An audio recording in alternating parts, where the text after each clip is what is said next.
ओम शांति मंगेश भाई। ओम शांति ईश्वर भाई जी। मंगेश भाई, आज खास 30 अक्टूबर है और आज की ज्ञान चर्चा में सोन्नति के लिए खास बाबा बोलते हैं कि तुम्हें अभी बहुत बहुत साधारण रहना है। बाबा बोलता है क्योंकि फैशनेबल और ऊंचे कपड़े पहनने से ही बाबा बोलता है कि देह अभिमान आता है, बिल्कुल बॉडी कॉन्शियस में आ जाते हैं, तो इसलिए बाबा बहुत साधारण रहना है बाबा। बहुत अच्छी धारणा है ये जी। और आध्यात्मिक पुरुषार्थियों को तो बहुत सिंपल ही रहना। जी।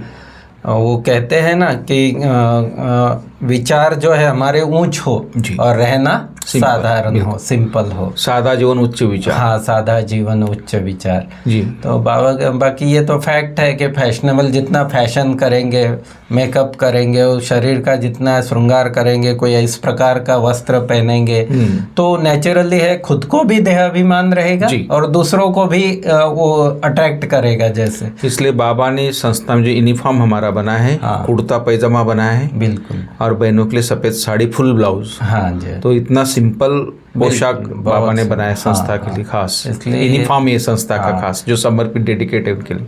लेकिन सभी जो भी बाबा के बच्चे उनको भी सिंपल रहना चाहिए, बहुत हाई और रहते भी है, रहते भी फिर भी जो बाबा का मतलब बाबा की शिक्षा कि भाई तुमको कभी भी उसमें ज्यादा जाना नहीं है, फैशन आता है। बिल्कुल बिल्कुल। फिर एक बाबा ने उसको और भी स्पष्ट किया है।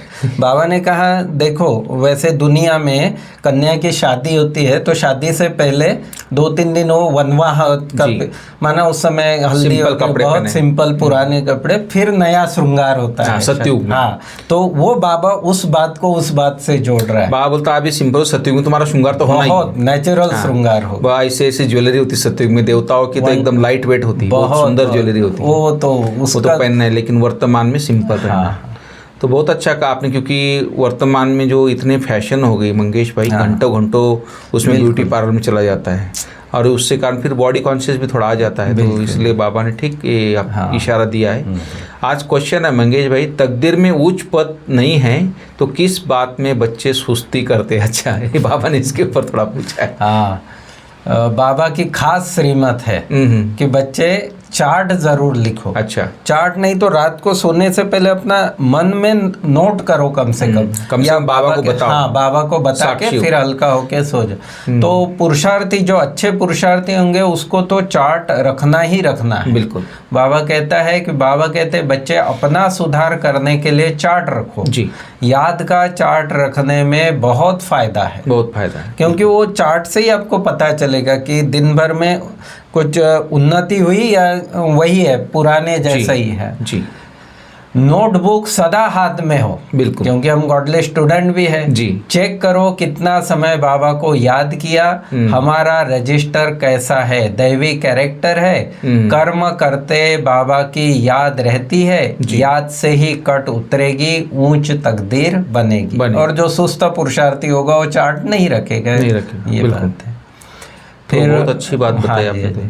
महावाक्यों में आज के गीत है, भोलेनाथ से निराला कोई नहीं, भोलेनाथ से निराला कोई और नहीं, बिगड़ी बनाने वाला और कोई नहीं। उसमें आगे की लाइन है, शिव का डमरू डम डम बाजे, अगम निगम के भेद खोले, ऐसा भक्तों का रखवाला कोई और नहीं। बहुत अच्छी लाइन है। तो ये भक्तों का रखवाला पर ही बाबा ने लाइन ले लिया कि बाबा कहते हैं अभी भक्तों की रक्षा करने वाला बाबा आया है, जरूर भक्तों पर कोई आपद आए है, भगत जो पुकार रहे हैं तो जरूर बाबा कहते हैं। कई बार बाबा बोलता है कि तुम्हें पुकार नहीं सुनाई देती बच्चों की, भक्तों की, तो बाबा कई बार पूछता है। हाँ, तो बाबा कहते हैं आपदा कौन सी है? यह है 5 विकारों की आपदा। बाप को कितना होना रहता है हमारे बच्चे सदा सुखी रहे, चाहे लौकिक बाप भी है तब भी उसको होना रहता है, और ये तो पारलौकिक बाप है, स्वयं परमात्मा है, तो उसको कितना होना रहता है कि मेरे बच्चे सुखी रहे। तो वो कहता है कि मैं तुमको जन्म जन्मांतर के लिए सुखी बना देता हूँ। ऐसा स्वर्ग अथाह धन मिल जाता है, 21 जन्म वहाँ न कोई दुख होगा, न कभी देवाला मारेंगे। तो ये बातें बाबा कहते हैं बुद्धि में धारण कर बहुत आंतरिक खुशी में रहना है। बिल्कुल, जैसे आत्मा का चिंतन है, सृष्टि चक्र का चिंतन है, बाबा का चिंतन करते हैं, ज्ञान, ऐसे ही ये जो पॉइंट्स है स्वर्ग की, बाबा कहते हैं इसको भी याद करके कि इसका चिंतन करो तो बहुत आंतरिक खुशी में रहेंगे। जी। फिर बाबा कहते हैं दुनिया की हालत क्या है, दिन दनी कितनी चोरियां आदि होती है, जो श्रृंगार आदि बाबा ने कहा था, तो श्रृंगार करते तो बाबा कहते हैं चोरी हो जाती है। चोरी करने का भी डर रहता है, लोग कान ही खींच लेते हैं, गला खींच लेते हैं, गले में से खींच लेते हैं, उसके चक्कर में गला कटने का, सही बात, हाँ, कान कटने की बड़ी संभावना रहती है। तो बाबा कहते हैं दिन प्रतिदिन हंगामा आदि ज्यादा बढ़ता जाएगा, क्योंकि सब कुछ अति में जा रहा है। बाबा ने कहा एटॉमिक्स बॉम्ब आदि खूब बनाते रहते हैं, कितना भी माथा मारो कि यह बंद हो जाए, परंतु ऐसे हो नहीं सकता, क्योंकि ड्रामा की नोंद है, सृष्टि परिवर्तन ड्रामा की नोंद है। बाबा कहते हैं अभी आप उस गिरती कला में ना, गिरती कला से फिर चढ़ती कला में, लेकिन गिरती कला में सब कुछ होना है। बिल्कुल, उस मुहाने पर पहुंच चुके हैं जहां से अब आगे आपको स्वर्ग में जाना है। तो ये नर्क जो रूपी ये जो सृष्टि है कलियुगी, इसका बाबा कहते हैं ये जो सारा हो रहा है ऑटोमेटिक। आपको याद हो ईश्वर भाई जी कि दादी के संदेश में दादी से पूछा गया था कि दादी इतना हम सब कुछ कर रहे हैं, लेकिन दुनिया में पापाचार, भ्रष्टाचार, अनाचार अति में जा रहा है। तो दादी ने बड़ा सुंदर जवाब दिया। दादी ने कहा कि अति ही अंत की निशानी, हाँ, अति अंत लाई, हाँ, बिल्कुल। तो वह समय, इसलिए बाबा हम ब्राह्मणों के संस्कार को चेंज करने के लिए इतना ज्ञान सुनाता है, पुराने संस्कार चेंज होके दैवी संस्कार भर जाए सत्युग के लायक। वही उसके लिए यह समय, इसके लिए सब इतनी सारी बातें। तुमको बाबा कहते हो उस दुनिया में साइंस वालों को साइंस का घमंड है, और वो साइंस के घमंड से विनाश होता है। बिल्कुल। और साइलेंस तुम्हारी है, साइलेंस की घमंड, साइलेंस का नशा, शुद्ध नशा है ये। तो तुमको शांति के घमंड में रहना है, शांत स्वरूप में रहना सिखाया जाता है। बाप को याद करो, ये है डेड साइलेंस। बिल्कुल। शरीर छोड़ने के लिए जैसे हम पुरुषार्थ करते हैं, ऐसे कभी कोई शरीर छोड़ने के लिए पुरुषार्थ करते हैं क्या? दुनिया में कोई नहीं करता, दुनिया में कोई नहीं करता। बाबा कहते हैं तुम्हारी तो रोज की प्रैक्टिस है कि आत्मा समझकर देह से अलग होना, बाबा के पास जाना। तो बाबा कहते हैं तुम्हारी ये रोज की प्रैक्टिस है। सारी दुनिया ढूंढ कर आओ, कोई है जो बोले हे आत्मा अब तुमको शरीर छोड़ जाना है। पहले जो महामंडलेश्वर थे ना, जो शंकराचार्य थे, वो लोग ऐसा पुरुषार्थ करते थे, लेकिन आजकल कोई नहीं करता। बराबर है। तो बाबा कहते हैं सारी दुनिया में ढूंढो, तो इस प्रकार का कोई नहीं बोलेगा कि हे आत्मा अब तुमको शरीर छोड़ जाना है, पवित्र बनो, नहीं तो फिर सजा खानी पड़ेगी। अपवित्रता रह जाएगी, विकर्म रह जाएंगे, तो बाबा कहते हैं सजा खानी पड़ेगी। और वो सजाए जो है बाबा कहता है बहुत कड़ी सजा होती है, क्योंकि मंगेश भाई प्योरिटी नहीं तो योग भी नहीं परमात्मा से, क्योंकि परमात्मा योर प्योर है ना, सर्वशक्तिवान है। उससे शक्तियां लेने के लिए वैसे बनना पड़ेगा, और जब शक्ति आएगी तभी आत्मा में परिवर्तन आएगा, तभी आत्मा शुद्ध बनेगी, आत्मा में अच्छे मैनर्स आएंगे, गुण आएंगे, तभी वो स्वर्ग के लायक बनेगी। ये सब लिंक है पूरी एक दूसरे के साथ। तो बाबा कहते हैं यहाँ चाल चलन को सुधारा जाता है। याद की यात्रा का चार्ट रखो, इसमें बहुत फायदा है। नोटबुक नहीं निकाला तो समझो बाबा को याद नहीं किया। जैसे स्टूडेंट के हाथ में हमेशा नोटबुक रहता है, तो बाबा कहते हैं ऐसे ही तुम्हारे हाथ में कोई ना कोई पतली तो भी ऐसे कोई नोटबुक रहे, और जिसमें और पुरुषार्थ करने वाले करते भी है। आपने देखा होगा अभी बाबा के इतने बच्चे आए हैं तो मिलते हैं कुछ ना कुछ, वो अपना दिन भर जो है कुछ ना कुछ। मैं एक दिन सोचा था इस बात को, मैंने कहा मुरली नोट नहीं करते, खाली सुनते ध्यान से, चलो ठीक सुनते तो, लेकिन नोट नहीं करते थे। तो मैंने कुछ दिनों मोबाइल में ऐसा ले लिया, कई बार डायरी पे भूल जाते हैं ना, तो मोबाइल ऐसे उसमें लिखने का सिस्टम। तो मैं बोला बाबा बार बार बोलता है लिखोगे पढ़ोगे तो बनोगे नवाब, पढ़ोगे तो बनोगे नवाब नहीं बुलाएंगे, पढ़ोगे लिखोगे तो बनोगे नवाब। तो लिखना बहुत जरूरी है। तो बाबा कहते हैं नोटबुक सदा हाथ में रखो, अपना चार्ट देखो कितना समय बाबा को याद किया। याद बिगर जंक उतर न सके, कट उतारने के लिए चीज को घासलेट में डालते हैं ना, घासलेट बोलते हैं। हाँ, वो बहुत पुराना शब्द है हाँ, केरोसिन कहते हैं। तो बाबा कहते हैं उसमें डालते हैं जंग, तो ये याद तुम्हारी जो है याद से ही जंग उतरेगी। हाँ, मेहनत है ना, ऐसे ही थोड़ी ताज रख देंगे सिर पर। सही बात। ये भी बाबा कह देता है कि ऐसे ही थोड़ी ताज रख देंगे सिर पर, मेहनत करनी पड़ेगी। ताज जो है ना मंगेश भाई, बहुत बड़ी जिम्मेवारी की बात होती है। हाँ जी। कोई भी पिता हो, कोई भी कंपनी का ऑनर हो, मालिक हो, कोई भी हो संसार में, जिसके ऊपर ताज है उसकी क्वालिटीज देखी जाती है, तभी उसके ऊपर ताज रखा जाता है, ताकि वो ठीक से चला सके उस राज्य को। अगर हमारे में भी क्वालिटीज नहीं तो कैसे ताज देंगे? इसलिए बाबा हमें चेक कर रहा है कि भाई तुम अपने को भी चेक करो, मैं बाबा भी चेक करता है। तो बाबा कहता है बाबा इतना ऊंच पद देते हैं, कुछ तो मेहनत करनी है। बाकी इसमें हाथ पांव आदि चलाने की बात नहीं, ये मन बुद्धि की सारी बात है, कर्मेंद्रिय जीत बनने की बात है जी। समझाने की भी बड़ी रॉयल्टी चाहिए, बहुत मीठापन से समझाना है। किसी से बातचीत करते या समझाते तो बाबा कहते हैं रॉयल्टी और मीठापन चाहिए। यह बेहद का बाप ही पतित पावन सुख का सागर है, उनसे ही सुख घनेरे मिलते हैं। तुम्हारा तो बाप ने नाम ही रखा है पद्मा पतम पति बनने वाले बच्चों जी।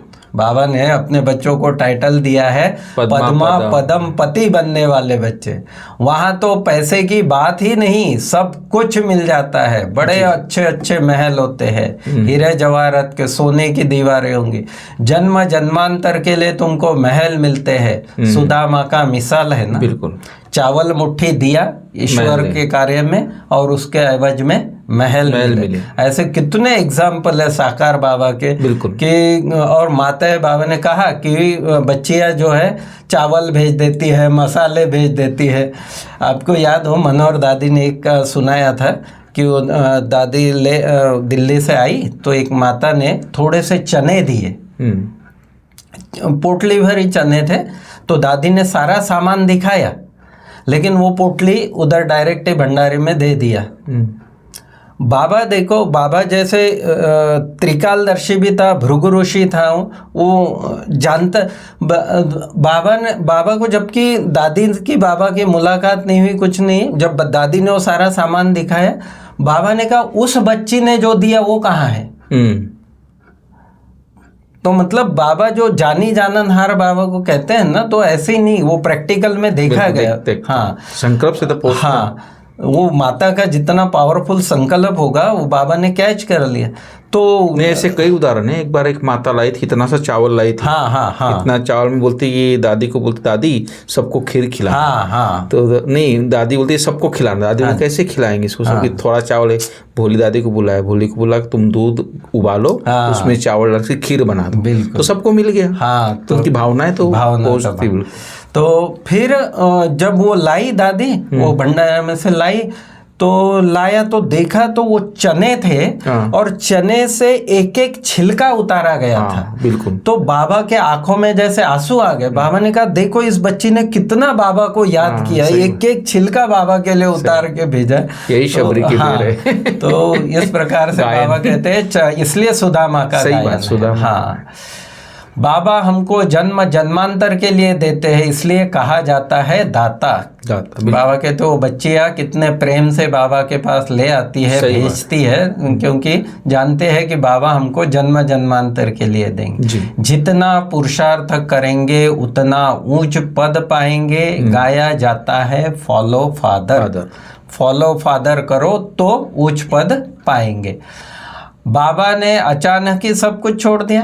ब्रह्मा बाबा का भी, आज साकार बाबा का बाबा बता रहा है कि बाबा ने अचानक ही सब कुछ छोड़ दिया। पहले उन रत्नों का जौहरी था, अभी अविनाशी ज्ञान रत्नों का जौहरी बना। बिल्कुल। हेल को हेविन बनाना कितना बड़ा जादू है, बहुत बड़ा। शिव बाबा का जादू है हेल को हेविन बना देना। तुमको अब भोलानाथ बाप मिला है, क्योंकि मुरली का गीत ही है ना, भोलानाथ से निराला कोई नहीं। तो आज वो भोलेनाथ से संबंधित ही ये सारी मुरली है कि तुमको अब भोलानाथ बाप मिला है। कितना भोला है, तुमको क्या बनाते हैं, कखपन के बदले तुमको 21 जन्म के लिए क्या बना देते हैं, मनुष्य से देवता बना देते हैं। तो इस प्रकार से बाबा ने बहुत सुंदर धारणाएं भी बताई और स्वर्ग का भी बहुत अच्छा वर्णन किया। बहुत अच्छा मंगेश भाई, ये जो आज की ज्ञान चर्चा में आपने जो मुरली की जो बाबा की महावाक्यों को इतना डिटेल में सब बताया बाबा ने, जो शिक्षाएं दी है, कैसे उच्च पद पाने के लिए कैसे अपने को चार्ट भी रखना है, एम ऑब्जेक्ट को सामने रखना है, बुद्धि में सदा एम ऑब्जेक्ट रहे, और लक्ष्मी नारायण का चित्र सदा साथ रहे। बाबा बोलता है कि खुशी में रहो कि हमें ऐसा बनना है। देख जैसे बाबा लक्ष्मी नारायण चित्र रखता ना, वैसे बाबा ही बोलता है कि लक्ष्मी नारायण का चित्र सदा साथ में रखना चाहिए। तो अभी हम बने की बने, तो हम गॉडली स्टूडेंट है, ये भी सदा बुद्धि में रहे जैसे आपने बोला। और अपना पुराना कखपन दे, चावल मुट्ठी दे, महल लेने हैं, बाबा को फॉलो कर अविनाशी ज्ञान रत्नों का जौहरी बनना है। तो ये सब बातें मुख्य बातें थी, बाबा ने बहुत अच्छी शिक्षाएं दी है। और आज का वरदान है, निश्चय के आधार पर विजयी रत्न बन सर्व के प्रति मास्टर सहारे भो। मास्टर सहारे सर्व के प्रति। हाँ, तो निश्चय के आधार पर ही, निश्चय बुद्धि बच्चे ही विजयी होने के कारण जी सदा खुशी में नाचते हैं। बिल्कुल, वे अपने विजय का वर्णन नहीं करते हैं, लेकिन विजयी होने के कारण दूसरों की भी हिम्मत बढ़ाते। अपना गायन नहीं है कि बाबा की मदद मिली, बाबा पर निश्चय था तो हमारी विजय हो गई, तो दूसरों की भी हिम्मत बढ़ाते। किसी को नीच दिखाने की कोशिश नहीं करते हैं, लेकिन बाप समान मास्टर सहारे दाता बनते हैं, अर्थात नीचे से नीचे वाले को भी ऊंचा उठा। तो ये है मुख्य बात, निश्चय के आधार पर सबके सहारे दाता बनो। बिल्कुल, स्लोगन भी है कि निस्वार्थ और निर्विकल्प स्थिति से उच्च करने वाले ही सदा सफलता मूर्त बनते हैं। निस्वार्थ निर्विकल्प बन सकता है, स्थिति से निर्विकल्प बनने, हाँ, सफलता मूर्त बनते हैं। बहुत अच्छी बात है, बढ़िया है। ओम शांति। ओम शांति। Thank you.